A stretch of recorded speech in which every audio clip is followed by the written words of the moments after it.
Lihat, siapa laki-laki yang hebat? Siapa manusia-manusia yang hebat di mata Allah? Mereka adalah rijalun, orang-orang la tulhihim tijaratun, yang tidak dilalaikan oleh perdagangannya, oleh perniagaannya, wala bai'un, dan tidak dilalaikan oleh jual belinya. Nah, ini waktu-waktu azan, waktu sholat, kadang kita harus berjuang, ya, untuk menegakkan sholat, datang ke masjid berjamaah, ya, untuk sholat 5 waktu. Nah, ini kita harus berjuang melawan hawa nafsu kita. Kadang-kadang datang waktu sholat, ada pula datang, ya, pelanggan kita mau belanja. Nah, ini bagaimana? Kita pilih yang mana? Mau melayani pelanggan dulu atau kita sholat berjamaah dulu?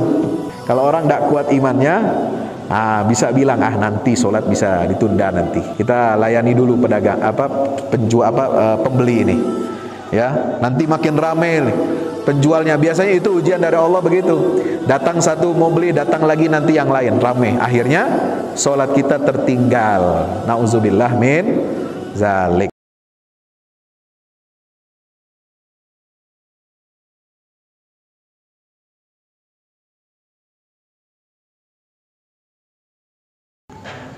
Bismillahirrahmanirrahim. Assalamualaikum warahmatullahi wabarakatuh. Alhamdulillahi rabbil alamin, wal aqibatu lil muttaqin, wala udwana illa 'alal zalimin. Asyhadu an la ilaha illallahul malikul haqqul mubin, wa asyhadu anna Muhammadan abdullahi wa rasuluhul mab'uts rahmatan lil alamin. Allahumma shalli wa sallim wa barik ala sayidina Muhammad wa ala alihi wa ashabihi wa man tabi'ahum bi ihsanin ila yaumiddin, amma ba'd. Apa kabar Bapak Ibu hadirin semuanya yang dimuliakan Allah Ta'ala? Mudah-mudahan kita semuanya senantiasa diberikan keberkahan dan kesehatan lahir dan batin, dan mudah-mudahan kita dapat istiqomah hingga akhir hayat kita, amin ya rabbal alamin. Puji syukur alhamdulillah dengan mengucapkan alhamdulillahi rabbil alamin atas segala nikmat karunia yang telah Allah berikan kepada kita semuanya, nikmat sehat badan, nikmat panjang umur, nikmat keberhasilan dalam berdagang, dalam berkeluarga, dalam mendidik anak-anak kita. Mudah-mudahan semua apa yang kita usahakan semuanya menjadi bernilai ibadah di sisi Allah Subhanahu wa taala. Amin ya rabbal alamin. Salawat dan salam senantiasa marilah kita sanjungkan kepada junjungan kita baginda Rasulullah Muhammad sallallahu alaihi wasallam serta seluruh keluarga dan para sahabatnya.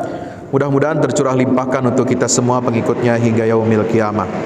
Terima kasih kepada Dewan Takmir atau Kemakmuran Masjid Al-Wusta di Pasar Alahan Panjang ini yang telah berkenan menerima dan menyambut kami dengan baik.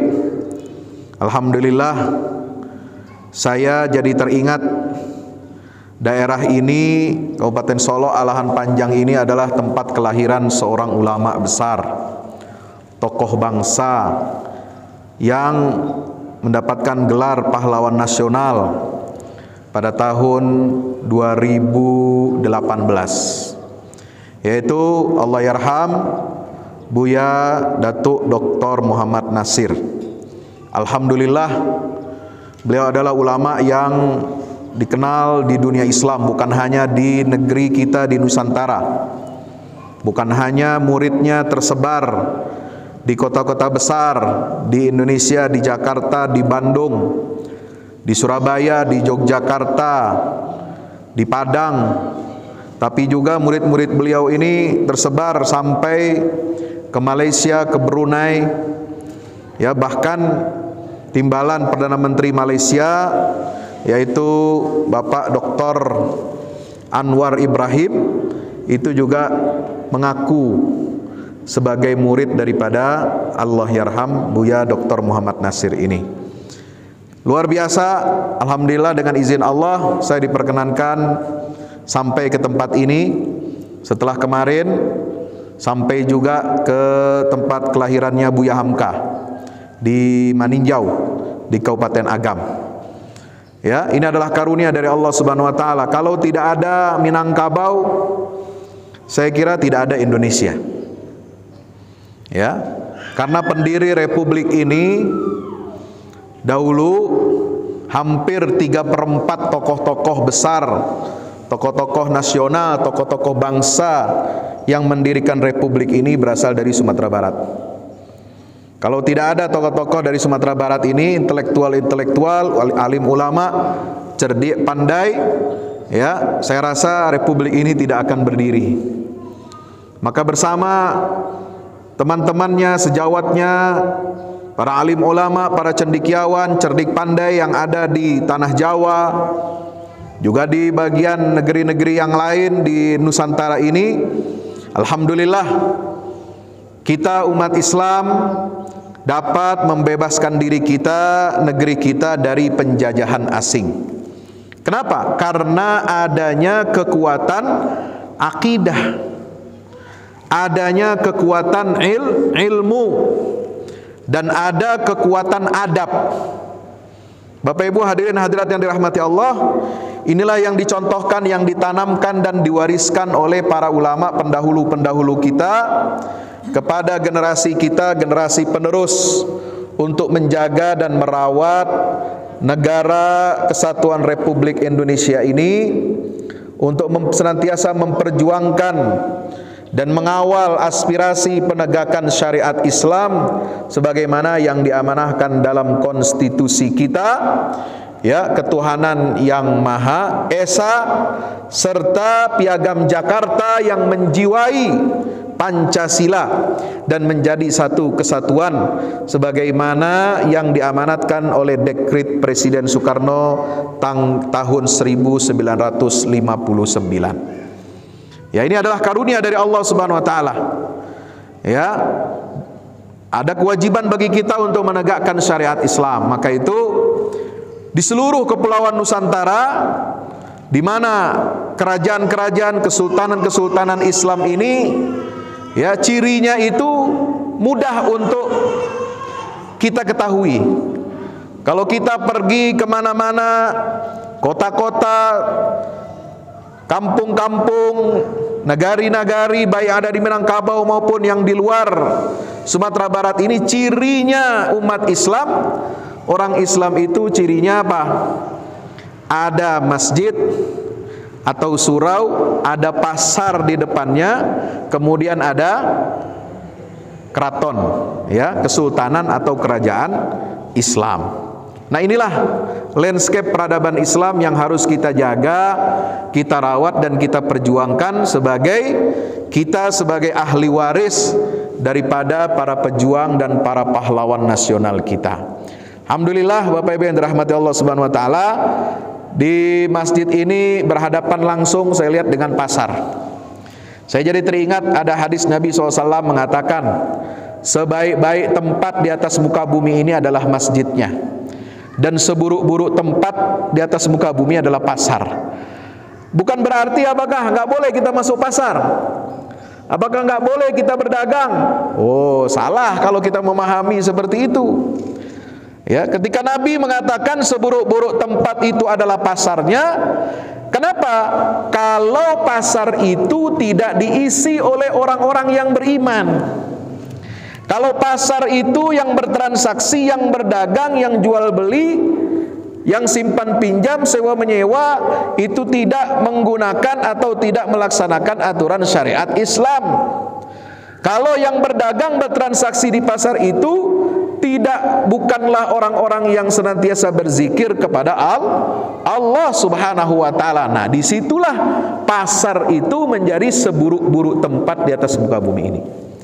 Tapi alhamdulillah, ya, negeri kita Kepulauan Nusantara ini, umat Islam, ya, senantiasa menghubungkan pasar itu dengan masjid. Ya, di mana ada pasar, di situ ada masjidnya. Untuk apa? Untuk mengikat hati para pedagang, orang-orang yang bertransaksi di masjid, senantiasa mereka selalu diingatkan dengan azan sholat 5 waktu. Alhamdulillah. Inilah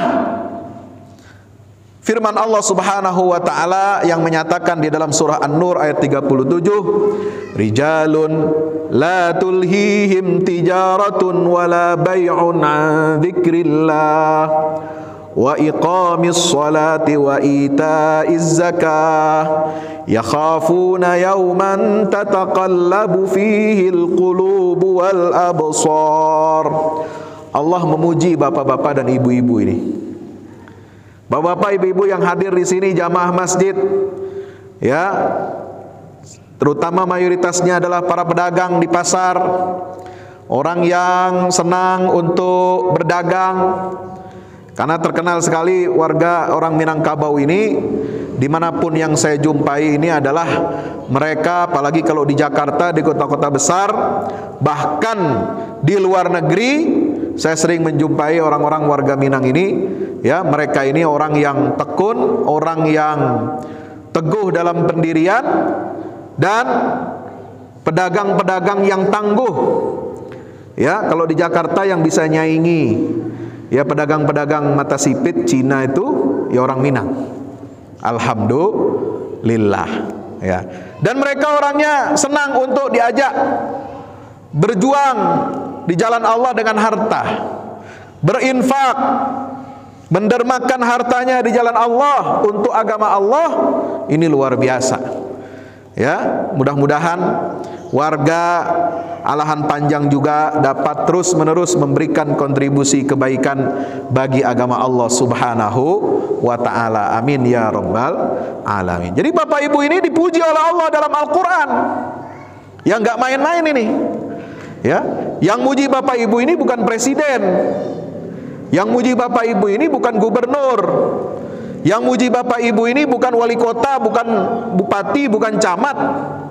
Tapi yang memuji Allah langsung min fauqi sab'i samawat, dari arasnya, dari lauhil mahfuznya, Allah Subhanahu wa taala menurunkan wahyu surah An-Nur ayat 37 kepada baginda Nabi Muhammad sallallahu alaihi wasallam. Karena Nabi Muhammad juga, beliau itu pedagang.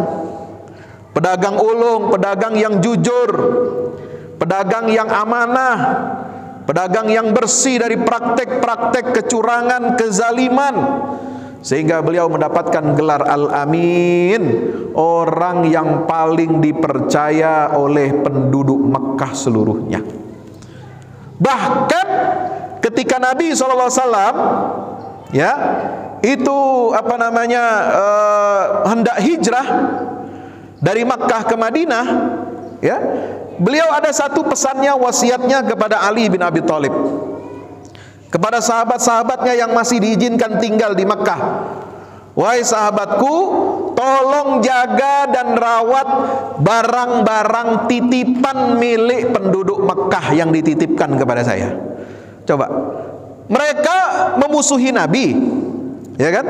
Mereka mendustakan Rasulullah, mereka menyiksa pengikut-pengikut Nabi Muhammad. Tapi dalam urusan berdagang, dalam urusan ekonomi, dalam urusan kehidupan pasar, orang-orang Makkah yang musyrik itu sangat percaya kepada Muhammad sallallahu alaihi wasallam. Allahumma salli wa sallim wa barik alaihi. Orang musyrik aja percaya kepada Nabi Muhammad walaupun dia tidak mau beriman kepada Rasulullah. Nah, ini kan hebatnya Nabi Muhammad. Maka itu orang Islam, kita sebagai pengikut Rasulullah harus jadi orang-orang yang amanah, orang-orang yang jujur, orang-orang yang senantiasa berbuat adil meskipun kepada orang-orang non-muslim. Di mana kita berada, orang Islam itu harus menebarkan kedamaian. Kata Nabi SAW dalam hadisnya, al-muslimu man salimal muslimuna min lisanihi wa yadihi. Orang Islam itu siapa? Orang Islam itu adalah man salimal muslimuna min lisanihi wa yadihi. Ketika orang-orang yang ada di sekelilingnya itu merasa aman, merasa tentram, selamat dari lisannya yang tajam dan dari tangannya yang jahil. Ya, sebab tangan ini suka mencuri, ya kan? Lidah suka mencaci maki, suka memfitnah, suka mengata-ngatai orang dengan kata-kata yang buruk. Nah, orang Islam itu adalah orang yang lidahnya baik tutur katanya, sopan santunnya, budi pekertinya baik, insya Allah, dan tidak suka mengganggu ya masyarakat yang ada di sekitarnya. Tetangganya merasa aman, temannya aman, atasannya aman, majikannya aman, bawahannya aman, ya, pembeli-pembeli yang bertransaksi membeli barang dagangannya juga merasa aman, tidak dicurangi, insya Allah. Nah, yang seperti ini dipuji oleh Allah, ya, langsung di dalam Al-Quran, rijalun. Lihat, siapa laki-laki yang hebat? Siapa manusia-manusia yang hebat di mata Allah? Mereka adalah rijalun, orang-orang la tulhihim tijaratun, yang tidak dilalaikan oleh perdagangannya, oleh perniagaannya, wala bay'un, dan tidak dilalaikan oleh jual belinya. Nah, ini waktu-waktu azan, waktu sholat, kadang kita harus berjuang, ya, untuk menegakkan sholat, datang ke masjid berjamaah, ya, untuk sholat 5 waktu. Nah, ini kita harus berjuang melawan hawa nafsu kita. Nah, kadang-kadang datang waktu sholat, ada pula datang, ya, pelanggan kita mau belanja. Nah, ini bagaimana? Ya, kita pilih yang mana? Mau melayani pelanggan dulu atau kita sholat berjamaah dulu?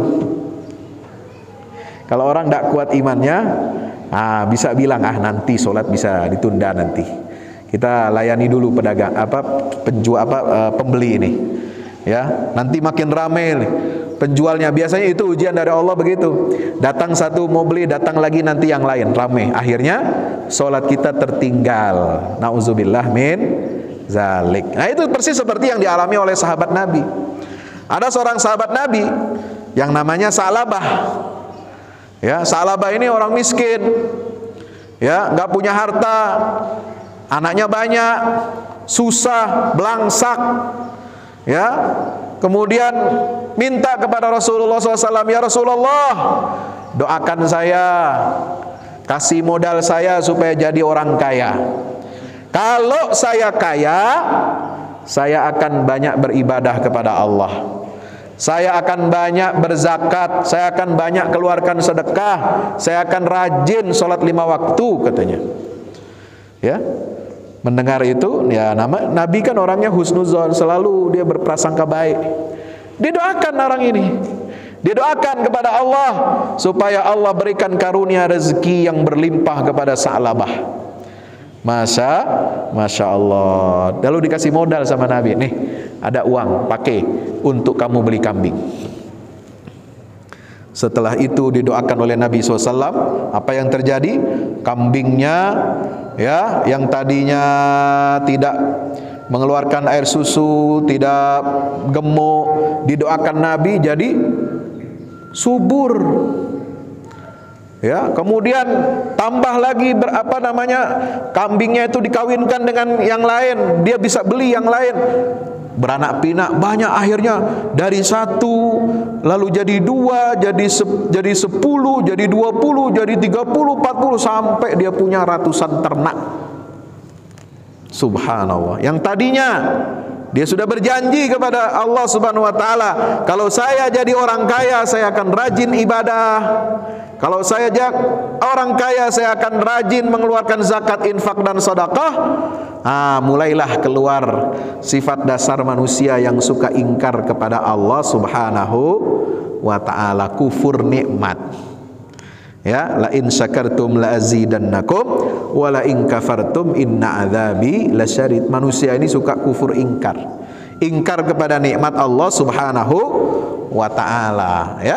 Nah, setelah banyak hartanya, tadinya sholatnya di saf pertama, lama-lama makin mundur, Ya, lama-lama terlambat, nggak ikut jamaah. Pertama masbuk, besok ketinggalan, besok di luar. Bahkan sampai nggak datang ke masjid dicari oleh baginda Rasulullah SAW. Ya, mulai lupa, mulai sibuk mengurusi dagangannya, mengurusi ternaknya, mengurusi harta-hartanya. Ketika datang perintah jihad dari Allah, ya, Nabi itu kalau dapat perintah jihad fisabilillah, perang, ya, untuk melawan orang-orang kafir yang ingin menyiksa, membunuhi dan menzalimi umat Islam, Nabi, ya, serukan umat Islam ini untuk mengeluarkan infaknya. Nabi serukan bukan hanya berjihad, ya, mengorbankan nyawa, tapi juga orang-orang kaya diminta oleh Rasulullah untuk berjihad dengan mengeluarkan hartanya. Dimintalah hartanya Sa'labah, ya. Banyak alasan, kasih sedikit, lama-lama tidak mau, akhirnya ingkar dia, nggak mau mengeluarkan hartanya di jalan Allah Subhanahu wa ta'ala. Nah, ini contoh, jangan dicontoh. Contoh buruk jangan dicontoh. Contoh buruk dalam Al-Quran banyak, tapi yang kita contoh adalah orang-orang yang mendapatkan pujian dari Allah, rijalun la tulhihim tijarah. Orang-orang yang tidak lalai karena perniagaannya, tidak lalai karena praktek jual belinya, an dzikrillah, mereka senantiasa terus menerus ingat kepada Allah. Ya, harta ini adalah titipan. Kesehatan juga amanah dari Allah. Anak, kita punya anak, kita punya istri juga amanah dari Allah. Titipan Allah. Kapan Allah mau cabut amanat titipan itu, mau ambil, ya kita tidak punya daya kekuatan apa-apa. Betul? Ya, bisa jadi sebagaimana digambarkan dalam banyak ayat Al-Quran, baik itu dalam surat Al-Qalam, ada dalam surat Al-Kahfi, Allah memberikan siksa ancaman azab kepada orang-orang kaya yang sombong, ya, yang ingkar kufur nikmat kepada Allah Subhanahu wa ta'ala, sebagaimana orang kaya pemilik 2 kebun yang disebutkan dalam surat Al-Kahfi. Bapak Ibu hafal surat Al-Kahfi enggak? Baca tapi ya. Baca surat Al-Kahfi, Bu. Hari Jumat ya, insya Allah. Itu ada fitnah harta, ya. Wa dakhala jannatahu wa huwa zalimun li nafsihi qala ma azunnu an tabida hadhihi abada wa ma azunnu as-sa'ata qa'imatan wa la irudittu ila rabbi la ajidanna khairan minha munqalaba. Nah, itu orang kaya yang sombong ini akhirnya, ya, dia tidak mau percaya kepada akhirat. Dia yakin hartanya, kebunnya, ladangnya, sawahnya, ternaknya semua akan kekal abadi, tidak akan musnah. Kalaupun dia mati nanti dia akan mendapatkan harta yang lebih baik daripada yang di dunia. Maka kemudian Allah menyiksa, mengazab orang ini dengan bagaimana? Dengan menghancurkan semua kebun, ladang hasil panen miliknya disambar oleh api, ya, oleh petir yang mengguntur, lalu kemudian tanahnya kering kerontang, tidak bisa ditanami lagi. Nauzubillah min zalik.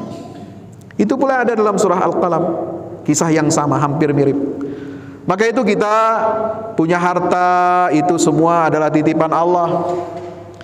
Kita punya nikmat kesehatan, itu adalah titipan amanah dari Allah.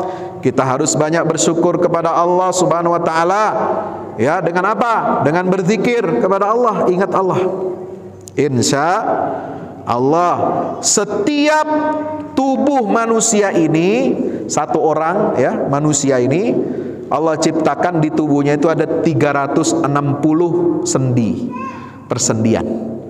Ya, ada dalam hadis Nabi SAW, ya, riwayat Imam Muslim, Allah menciptakan tubuh manusia ini semuanya satu struktur. Ya, dalam satu tubuh itu Allah ciptakan salasami'atin wasittina mifsolan, 360 persendian.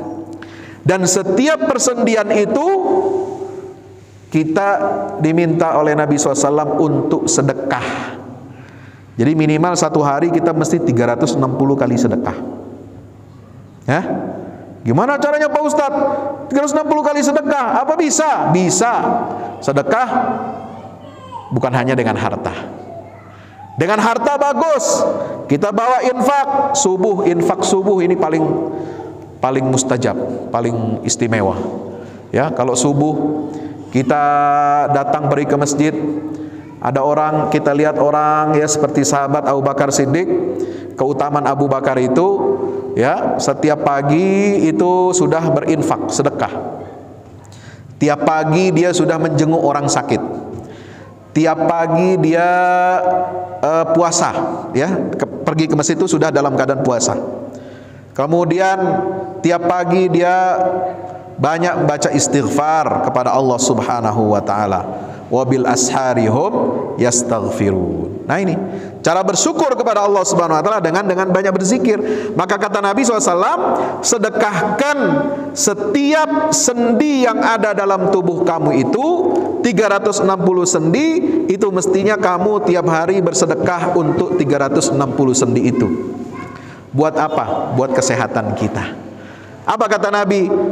Bertasbih itu sedekah, bertahmid itu sedekah, bertakbir itu sedekah, bertahlil itu sedekah, menyingkirkan duri itu sedekah, menyingkirkan sampah dari jalan sedekah, ya, menjenguk orang sakit itu sedekah, ya, memberikan santunan pada fakir miskin sedekah, membangun pesantren seperti ini, bangun masjid, kasih bantu itu juga sedekah. Itu cara kita menyedekahkan, ya, harta kita untuk apa? Menjaga dan merawat 360 persendian kita.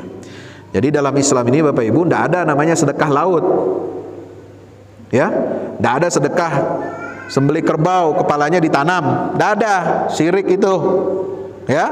Sedekah itu ya bantu orang, bukan mubazir, ya, mempersembahkan sembelihan kepada selain Allah Subhanahu wa taala, ya, bukan memberikan sesajen persembahan kepada penguasa laut atau penguasa Gunung Merapi.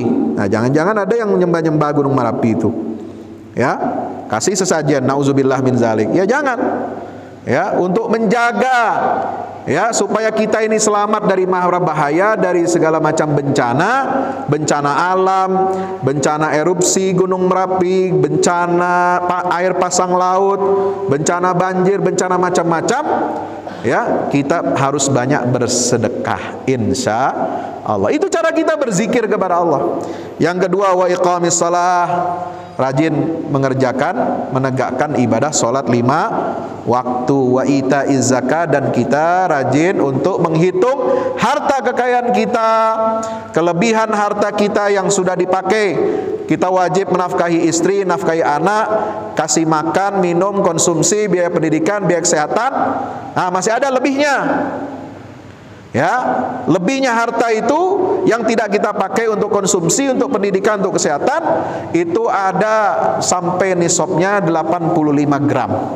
Nah, itulah sudah masuk kewajiban kita untuk mengeluarkan zakat kita, insya Allah. Yakhafuna yauman, mereka adalah orang-orang yang takut kepada hari kiamat, di mana hari itu hati dan penglihatan itu menjadi guncang. Bapak Ibu dirahmati Allah, cuaca kita sudah hujan. Mohon maaf kalau kelamaan. Anggap saja ini sebagai kultum silaturahim, tatap muka, ya. Kita saling mengingatkan, tawassaw bil haq, tawassaw bis sabar. Ya, mungkin selama ini hanya bisa melihat atau berkenalan dengan saya di TV atau di internet. Nah, alhamdulillah dengan izin Allah kita hari ini bisa langsung bertatap muka. Mudah-mudahan silaturahim kita senantiasa dijaga oleh Allah Ta'ala, iman Islam kita dijaga oleh Allah Ta'ala, keluarga kita dan negeri kita senantiasa dijaga oleh Allah Subhanahu wa Ta'ala dari segala macam mara bahaya dan bencana-bencana, dengan kita banyak bersedekah. Amin ya rabbal alamin. Aqulu qouli hadza astaghfirullah li wa lakum. Wassalamu alaikum warahmatullahi wabarakatuh.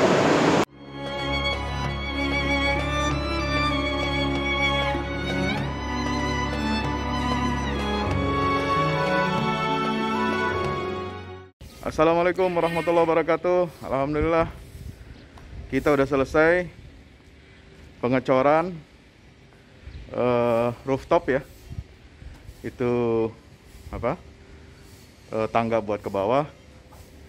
Yang ini di atas buat toren 2 biji. Ini semua udah dikeliling tembok. Ya, ini untuk lantai paling atas buat futsal, buat jemuran, buat apa, tanaman hidroponik juga ntar insya Allah. Ya, terus support ya teman-teman. Alhamdulillah terus selesai pengecorannya semuanya. Ya, ini progres kita terbaru. Dan jadi buat olahraga, buat utilities ya, multiguna. Nah, kita turun sini semua. Ini lantai 3. Ini untuk asrama ya, untuk kamar-kamar, dan nah di situ musola. Nanti di situ musola ya. Ini kamar-kamar dan musola buat santri-santri tahfiz kita insya Allah.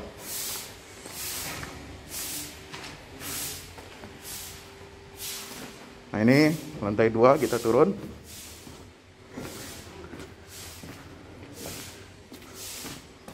Ini untuk kelas-kelas ya, kelas-kelas tahfidz, kelas-kelas tadabbur insya Allah. Mau udah jadi, alhamdulillah kedukungan antum semua. Nah, tinggal ke bawah di sini buat aula semua di sini ya. Mohon doanya terus, mudah-mudahan berkah, mudah-mudahan cepat jadi finishing. Kira-kira finishingnya ini butuh 1,5 M lagi ya, mudah-mudahan. Al-Fatihah.